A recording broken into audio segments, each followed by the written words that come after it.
चिंतन श्री गुरुदेव दत्त। श्री स्वामी समर्थ। तुम्हा सर्वांचं आपल्या चॅनलमध्ये खूप खूप मनापासून स्वागत। 30 एप्रिल ह्या दिवशी अक्षय तृतीया आहे। आता अक्षय तृतीया हा 3.5 मुहूर्तापैकी एक मुहूर्त आहे।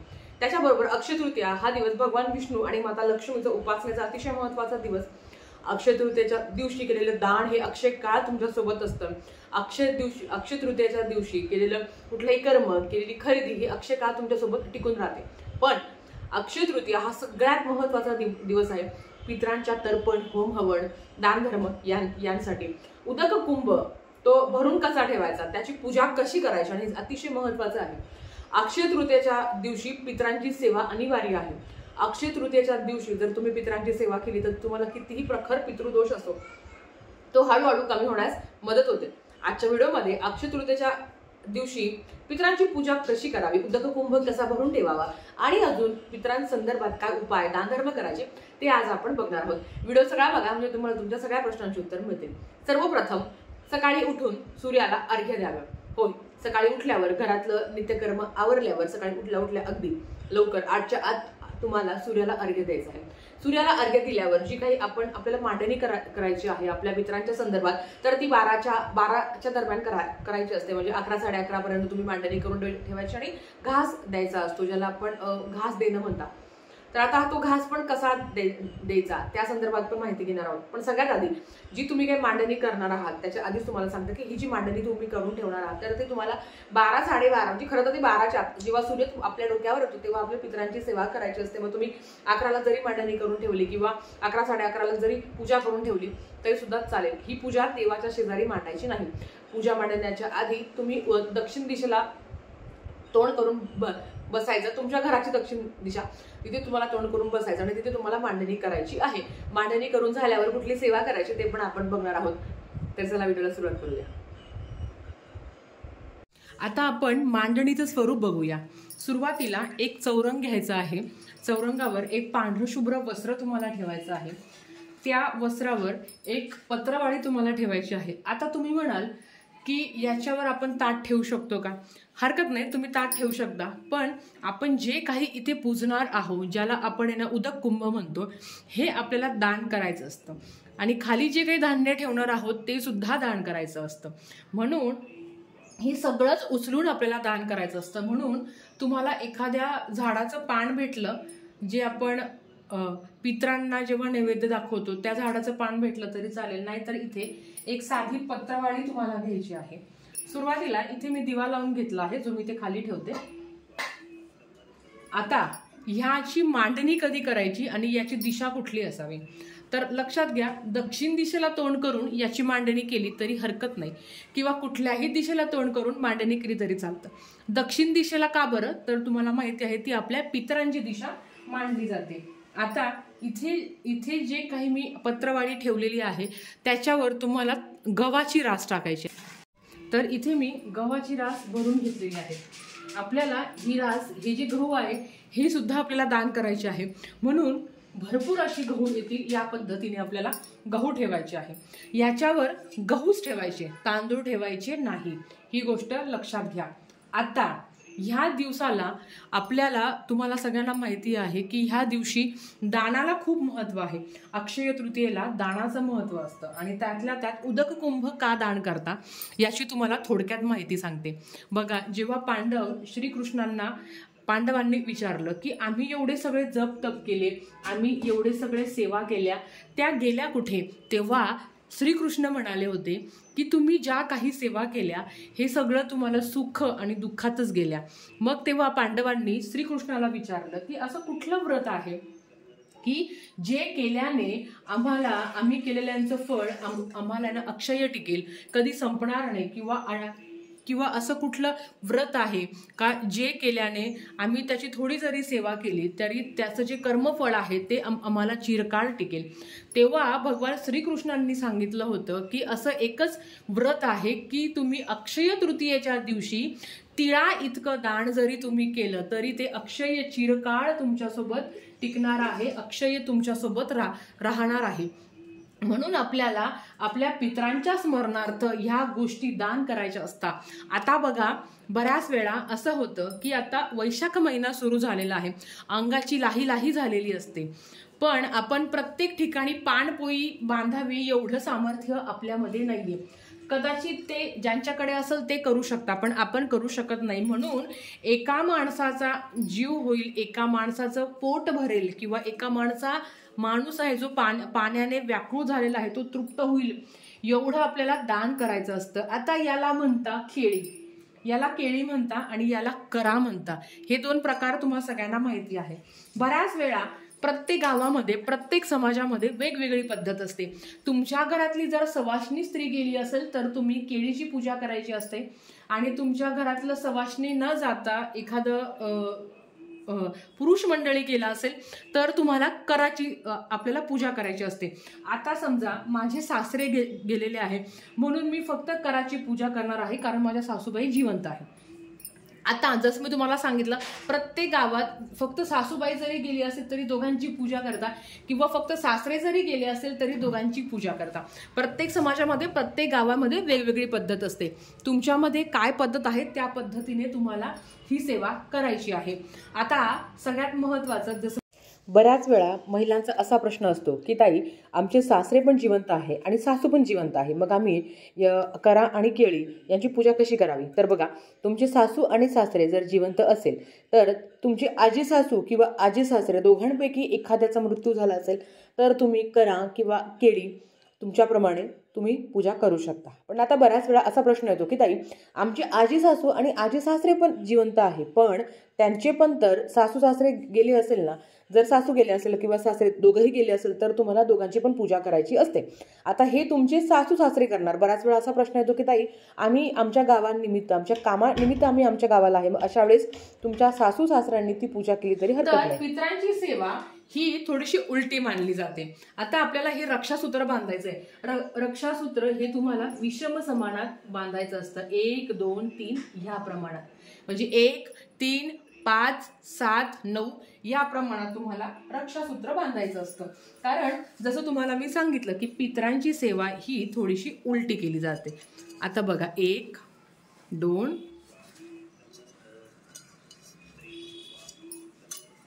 1 2 आणि 3 या पद्धतीने मी हे रक्षासूत्र बांधून घेतलेलं आहे.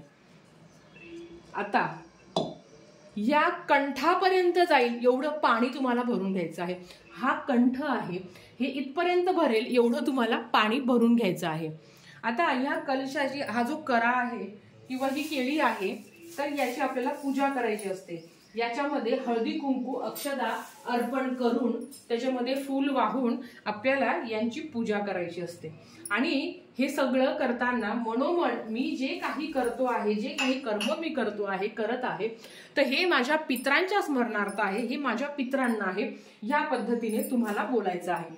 आता बघा, आपण जेव्हा कलश मांडत असतो तर आपण नेहमी कलशाला ज्या काही 5 रेषा आपण 5ही दिशेला आपण जेव्हा मांडत असतो तेव्हा वरतून खाली करतो, पण पितरांची सेवा ही उलटी असते.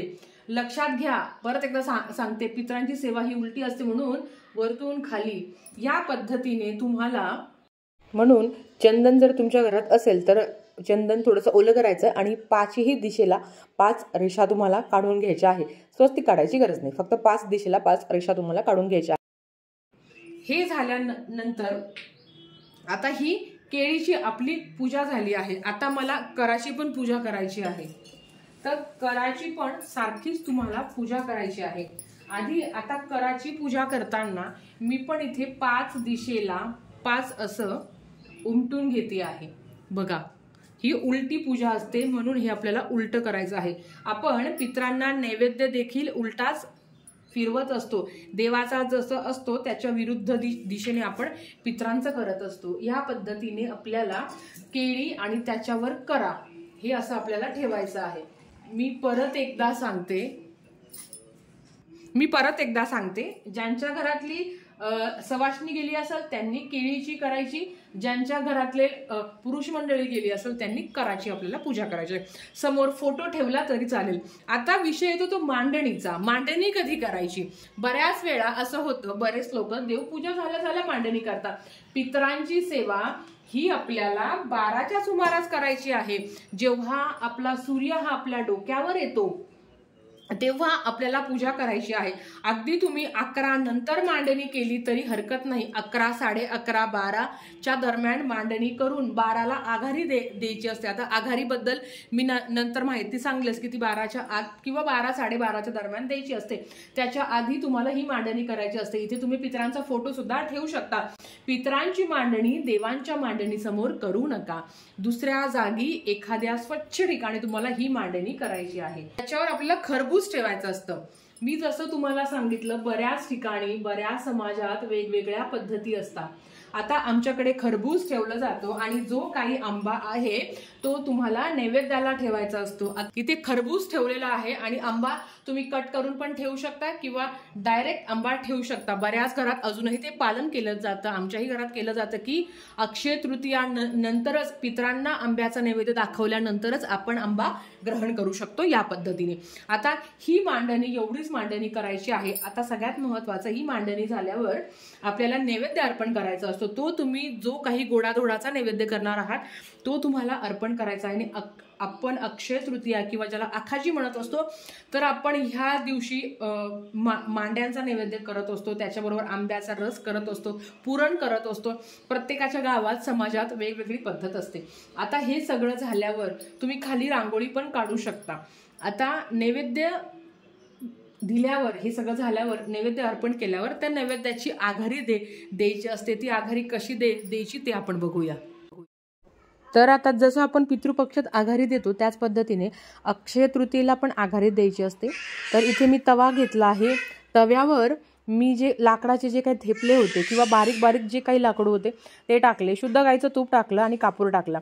ते व्यवस्थित पेटल्यावर जो काही नैवेद्य आपण केला आहे, जो पितरांना दाखवला आपण आपल्या फोटोला पितरांच्या, तर तो आपण त्याचा सगळा कूस करायचा आणि इथे आघारी म्हणून द्यायचा. सुरुवातीला घरातला जो कर्ता व्यक्ती आहे त्यांनी ही विधी करावी आणि त्याच्यानंतर घरातल्या थोडे जे घरातले लोक असतील त्यांनी थोडं त्या आघारीला द्यावं. कारण असं म्हटलं जातं की त्याचा जो काही धूर होतो तेच तो धूर घेऊन आपले पितृ आहे ते तृप्त होता आणि आपल्याला भरभरून आशीर्वाद देतात. खरं तर ते त्या धुराचेच भुकेले असतात. बघा आता इथे पण तो धूर झाला होता. तर तुमच्या घरातही ही पद्धत असेल तर तुम्ही आवर्जून करा, नसेल तरीही करा. आता बघा, ही मांडणी झाली. आपण पितरांना आघारी दिली. कारण तुम्हाला माहिती आहे का, जो काही आघारीचा धूर असतो त्या धुरानेच ते तृप्त होतात. आणि ह्या दिवशी सुद्धा आपले जे कोणी दिवंगत गेलेले आहेत, पितृ आपले आहेत, ते पृथ्वीवर येतात आणि त्या धुराने त्यांचा आत्मा तृप्त होतात. ते त्या धुराने भोजन करतात.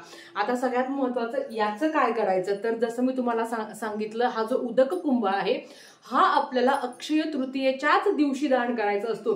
दुसऱ्या दिवशी वगैरे करायचा नाही. अगदी अक्षय तृतीयेच्या दुपारी तुमच्या घरातलं सगळं तुम्ही नैवेद्य वगैरे दाखवला. खरं तर या दिवशी सवाष्णी जेव घालायची असते. तुमच्या घरात जर सवाष्णी गेली असेल तर तिच्या नावाने एक सवाष्णी जेव घालायची असते.